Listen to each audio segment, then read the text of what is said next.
Բարև ձեզ հարգելի հեռուստադիտողներ, մենք շարունակում ենք մեր աշխատանքը պոլիտիկայի մի եթերում, այսօր աշխատանքային օր է, ինչպես ամեն աշխատանքային օր, այսօր եւս ձեզ ենք ներկայացնելու օրվա մամուլի կարևորագույն հրապարակումները, եւ այսպես ժողովուրդ օրաթերթը գրում է. Երեւ հրապարակվեցին Transparency International հակակոռուպցիոն կենտրոնի կոռուպցիայի ընկալման համաթվի 2025 թվականի տվյալները։ Իհարկե, նույն զեկույցի համաձայն կոռուպցիան ամբողջ աշխարհում խորանում է, ուստի նույնը կարելի է ասել նաեւ Հայաստանի մասին։ Հայաստանում կոռուպցիայի ընկալումը 2020 թվականից հետո կանգ է առել։ Հայաստանը 182 երկրների ցանկում կոռուպցիայի ընկալման համաթվի արդյունքներով 65-րդ տեղում է։ Նույնիսկ կայացած ժողովրդավարական երկրներում արձանագրվում է կոռուպցիայի աճ։ Առաջնորդության անկման պայմաններում ամենամյա պարբերությամբ հրապարակվող այս համաթիվը ցույց է տալիս, որ վերջին տասնամյակում կոռուպցիայի համաթիվը 80-ից բարձր միավոր ստացած երկրների թիվը նվազել է 12-ից հասնելով ընդամենը 5-ի, նշված է Transparency International-ի զեկույցում։ Կոռուպցիայի կանխարգելման հանձնաժողովը զեկույցի հրապարակումից հետո փորձեց Հայաստանին ջրից 4 դուրս բերել, ասելով, թե Հայաստանի համաթվի 2025 թվականի արժեքը նախորդ տարվա համեմատությամբ նվազել է 1 միավորով կազմելով 46։ Գիտեք, հետաքրքիր հոդված էր, բայց ես ափսոսում եմ, որ հոդվածագիրը չի բացել մի փոքր ընթերցողների համար, մենք հեռուստադիտողների համար կբացենք։ Ուրեմն այս ցանկը, որը հրապարակվել է եւ որը վերաբերում է կոռուպցիայի ընկալման համաթվին, սա ամենևին չի նշանակում կոռուպցիայի ընկալումը, չի նշանակում կոռուպցիայի իրական պատկեր։ Այսինքն դու կարող ես քարոզչական գործիքներով հանրության մեջ ստեղծել տպավորություն, որ կոռուպցիա չկա, բայց կոռուպցիայի իրական մակարդակը շատ բարձր լինի։ Դու կարող ես հանրության հետ առաջնային աշխատող համակարգերում նվազեցնել կոռուպցիան, բայց կոռուպցիան շատ ավելի բարձր մակարդակներում, պաշտոնյաների մակարդակներում շատ ավելի խորացած լինի, հա։ Այսինքն կոռուպցիայի ընկալման համաթիվը դա կոռուպցիայի իրական պատկերի մասին չէ, դա խոսում է այն մասին, թե հասարակությունը ինչպես է ընկալում կոռուպցիան, ինչ աստիճանի է, սա պետք է հստակ արձանագրել եւ ասել, որ այդ կոռուպցիայի համաթիվը օրինակ նախկինում հաճախ բարձր էր այն պարագայում, որ արևմտյան ամբողջ լրատվամիջոցները ֆինանսավորմամբ գործող մի պատմության վրա շատ մեծ այսպես լրատվական իրադարձություններ էին ստեղծում, չեմ ասում չկար, շատ կար այդ կոռուպցիան, բայց այդ կոռուպցիան հիմա էլ իմ ընկալմամբ չի պակասել, էլի ընկալման մասին եմ խոսում, որովհետև թվերի տիրապետման մասին այս պահին դժվար է խոսել։ Հրապարակ թերթը գրում է. Փետրվարի 9-ին Երևանի Առաջինատյանի դատարանը քննության է առել Սամվել Կարապետյանի պաշտպանների միջնորդությունը իրենց պաշտպանյալի մոտ Վարսահարդարի այցելություն թույլատրելու վերաբերյալ։ Մեր տեղեկություններով նախաքննական մարմինը տնային կալանքի տակ գտնվող Սամվել Կարապետյանի վարսավիրին թույլ չի տվել, որ այցելի նրանց տուն եւ Կարապետյանի մազերը կտրի, եւ փաստաբանները ստիպված են եղել այս հույժ կարևոր հարցի լուծման համար հասնել դատարան։ Կարապետյանի պաշտպաններից մեկը Արշակ Վարդանյանը հաստատեց մեր տեղեկությունը, նշելով, որ դատարանը բավարարել է իրենց միջնորդությունը, թույլ տալով, որ Վարսավիրն ամսական 2 անգամ Կարապետյանին ծառայություն մատուցի։ Ժողովուրդ օրաթերթը գրում է. Օրաթերթի տեղեկությունների համաձայն 3 ուշ գիշեր հակակոռուպցիոն դատարանում ուշագրավ նիստ է հրավիրվել գործարար Սամվել Կարապետյանի մասով։ Մասնավորապես տնային կալանքի տակ գտնվող գործարարի նկատմամբ այնպիսի սահմանափակումներ են սահմանվել, որ բացի ընտանիքի անդամներից որևէ մեկը չի կարող նրան հանդիպել, անգամ անձնական կենսական կարիքների համար։ Պաշտպանական կողմը դատարան է դիմել պահանջելով, որ դատարանը բավարարի Վարսավիրի հետ հանդիպման անհրաժեշտությունը, մանրամասները կարդացինք նախորդ հրապարակման մեջ։ Հրապարակ օրաթերթը գրում է. ԿՊ-ն ամբողջությամբ մխրճվել է նախընտրական օրակարգի մեջ, մինչ ներկուսակցական ընտրությունները կլինեն եւ հայտնի կդառնա, թե ով ցուցակում ինչ տեղ է զբաղեցնում, ԿՊԱ-ականներն ակտիվ ներգրաված են տարածքային կառույցների, ինչպես նաեւ ընտրական հանձնաժողովներում ներկայացուցիչներ ընտրելու գործին։ Բոլոր մարզերի բոլոր համայնքներում ԿՊ-ն ընտրական հանձնաժողովների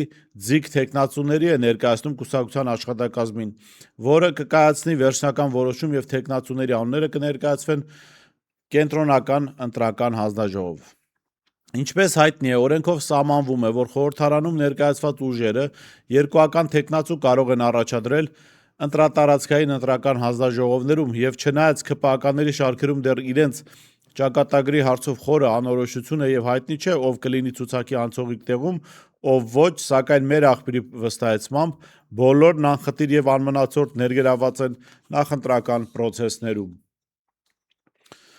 Հայրենիք կուսակցության անդամ Բաբկեն Հարությունյանը գրել է.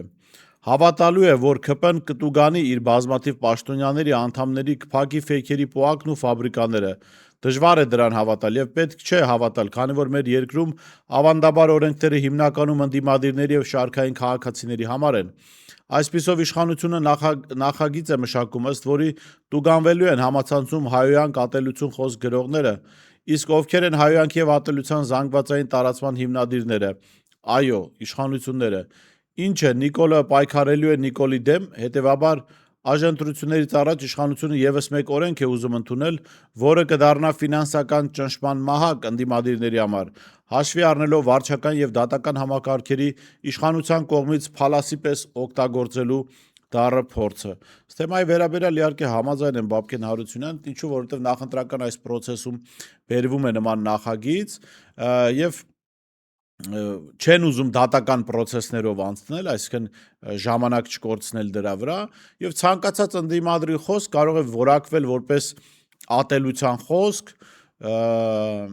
կամ վիրավորանք եւ տուգանքի տակ կմտնի, այսինքն որևէ մեկը Facebook-ում կգրի կամ հրապարակային կասի պետք է այս կառավարությունը դուրս շպրտել կառավարական շենքերից, բնական է, չէ, քաղաքական խոսույթ է, խիստ ընտրական process-ին գուցե նաեւ հարիր, կասեն ես դուրս շպրտելը վիրավորանք է եւ կտուգանեն մարդկանց նման տիպի հայտարարություններ անելու համար եւ այս տուգանքի մեխանիզմը մտցնում են, որ ուղակի ոստիկանությանը գործածեն, չսպասելով դատարանների որոշումներին։ Հրապարակ թերթը գրում է. իշխող խմբակցությունը նախորդին քննարկել է ԱԺ առողջապահության մշտական հանձնաժողովի նախագահի ընտրության հարցը, ապա քվեարկել թեկնածուներին, սակայն քվեարկությունը տապալվել է։ Հիշեցնենք, որ Հռիփսիմե Հունանյանին պարտադրված հրաժարականից հետո այդ տեղի համար առաջադրվել էր երկու թեկնածու՝ պետաիրավականի անդամ Տրթած Սարգսյանը եւ առողջապահության հանձնաժողովի անդամ Վանիկ Օհանյանը, թեպետ քվեարկության արդյունքում Վանաձորցի Օհանյանը Տրթած Սարգսյանից շատ ձայն է հավաքել, սակայն կուսակցության կանոնադրության համաձայն չի ստացել քվեարկողների մեծամասնության քվեն, այսինքն շատերը չեն մասնակցել քվեարկությանը, իսկ քիչ թվով падգամավորներ են մասնակցել, քանի որ մեծ մասն արդեն ճամպրուկային տրամադրությունների մեջ է, ըստ ամենայնի կհայտարարվեն հանձնաժողովի նախագահի նոր ընտրություններ եւ նոր թեկնածուներ կառաջադրվեն կամ կինքնաառաջադրվեն։ Հրապարակ թերթը գրում է. Հայաստանում քաղբանտարկյալների եւ նրանց խախտված իրավունքների վերականգնման վերաբերյալ Հայաստան խմբակցության նախաձեռնած հայտարարության նախագիծը երեկ մերժվեց իշխող մեծամասնության կողմից։ Այն 52 դեմ 21 կողմ ձայն ստացավ։ Ուշագրավ է սակայն, որ ԿՊԱ-ական падգամավոր Հայկ Սարգսյանը շիշ բռնողը սկզբում ձեռնպահ քվեարկեց, ապա քարտուղարությանը հայտնեց, որ դեմ է եղել։ ԿՊ-ում Սարգսյանի քվեարկությունը երեք բուռն քննարկումների առիթ էր դարձել։ Շատերի կարծիքով Սարգսյանը ԿՊ-ին փորձում է շանտաժ անել, թե կդառնա ընդդիմադիր, կանցնի ընդդիմադիր որևէ ճամբար ու ընտրությունների ժամանակ իր կապերը կօգտագործի իշխանության դեմ։ Հիշեցնենք, որ ԿՊ վարչությունը մերժել է Սարգսյանին եւ չի գրանցել նրան որպես падգամավորության թեկնածու, իսկ օրեր անց Փաշինյանն ուղիղ տեքստով ակնարկեց, որ մերժման հիմքում ընկած է եղել կոռուպցիոն պատմություններ, որ դրանց հրապարակումը չի բերում պարոն Սարգսյանի շահերից, ինչը падգամավորը մի քանի օր անց հերքեց։ Իհարկե, Հայկ Սարգսյանը այսօր կարող է բավական մեծ կարծիք ունենալ ինքն իր մասին, բայց ես ձեզ վստահեցնում եմ, Հայկ Սարգսյանը կամ ցանկացած ԿՊԱ-ական իշխանական համակարգից հանես իր ունեցած կապերը, ազդեցությունը, որը պայմանավորված էր զուտ իշխանական համակարգի մաս լինելով, զրոյացվելու են, որևէ նշանակություն չեն ունենալու, այնպես որ չեմ կարծում, որ Հայկ Սարգսյանը այսպես կարող է սպառնալ քաղաքացիական պայմանագրին։ Հայկ Սարգսյանը մի ձև կա, որ կարող է սպառնալ Նիկոլ Փաշինյանին անձամբ, քանի որ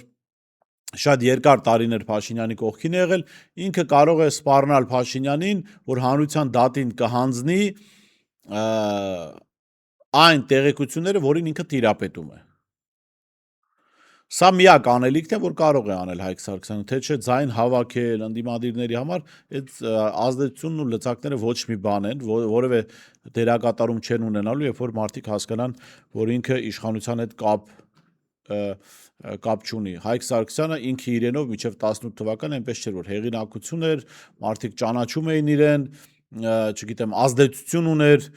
մեծ գործարար կապեր ուներ, հա, թե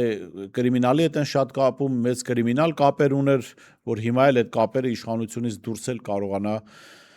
օգտագործել։ Մինչև ընթերցեմ ներողություն պոլիտիկայի հոդվածներից մեկը, առաջարկում եմ գովազդային դադար եւ վերադառնանք։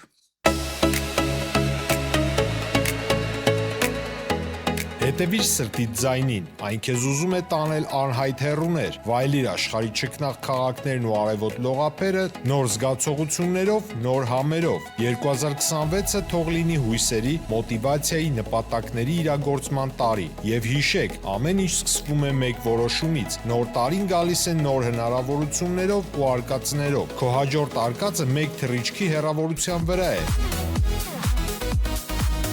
Travel with M 095 89 20 48 Շնորհակալ եմ, որ շարունակում եք հետևել մեր եթերին, առաջարկում բաժանորդագրվել մեր ալիքին եւ ձեզ եմ ներկայացնում պոլիտիկայի մի հոդված եւ նաեւ կքննարկենք այդ հոդվածը։ Հայաստանում կան տասնյակ քաղբանտարկյալներ, հորինված ու քաղաքական ենթատեքստ ունեցող գործերով անազատության մեջ են հայտնվել հարգարժան հոգևորականներ Միքայել եւ Բագրատ Սրբազանները։ Այս ամենի ֆոնին նախկին կոռուպցիոն համակարգի ամենավառ ներկայացուցիչներից մեկը Հովիկ Աբրամյանը հայտարարում է. «Ինչ ուզում եք ասեք, մենք ժողովրդավարական երկիր ենք»։ Մի կողմից սա իրականության ակնհայտ խեղում է, սակայն մյուս կողմից Արգամիչն իսկապես կարող է իրեն թույլ տալ նման գնահատական։ Իր եւ իր նախկին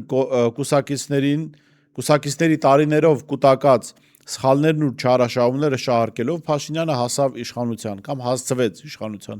Բայց այսօր բանտերում հայտնվել են ոչ թե այդ համակարգի առանցքային պատասխանատուները, այլ մարդիկ, որոնք երկրի այս աղետալի վիճակի ձևավորման հետ կամ քիչ առնչություն են ունեցել, կամ ընդհանրապես կապ չեն ունեցել։ Եվ հասարակություն եւ հակասությունն է, որ դարձնում է ժողովրդավարության մասին հայտարարությունները ոչ թե համոզիչ, այլ ցավալիորեն խորհրդանշական։ Այո, իհարկե ժողովրդավարություն է, ու Հովիկ Աբրամյանի պատկերացրած ժողովրդավարությունը, երբ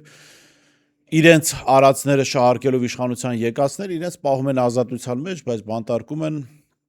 տարբեր հեղինակավոր մարդկանց, որոնք դժվարին իրավիճակում, երբ երկիրը դժվարին իրավիճակում է հայտնվել, չեն լռել, իրենց անվտանգությունը